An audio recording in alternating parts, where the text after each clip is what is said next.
বন্ধুরা, বিশ্বকাপ জয়ের এত কাছে এসেও শেষ পর্যন্ত স্বপ্নটা অধরাই থেকে গেল।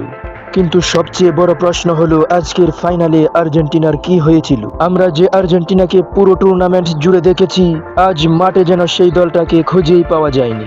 শুরু থেকেই দলটা ছিল অনেকটাই চাপে, মাঝমাঠে বলের নিয়ন্ত্রণ হারিয়েছে, আক্রমণে ছিল না কোনো দা, আর প্রতিপক্ষের ডিফেন্স ভাঙার মতো কোনো পরিকল্পনাও চোখে পড়েনি।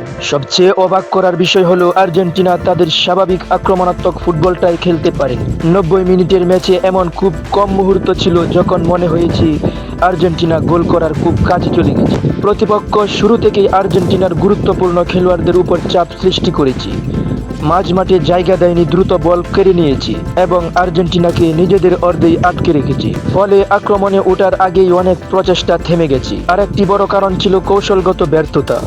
কোচের পরিকল্পনা মাঠে ঠিকভাবে বাস্তবায়ন হয়নি। পরিবর্তিত খেলোয়াড়রা ম্যাচের চিত্র বদলাতে পারেনি। পুরো ম্যাচে এমন একজন খেলোয়াড়ও পাওয়া যায়নি যিনি একাই ম্যাচের মোড় ঘুরিয়ে দিতে পেরেছেন।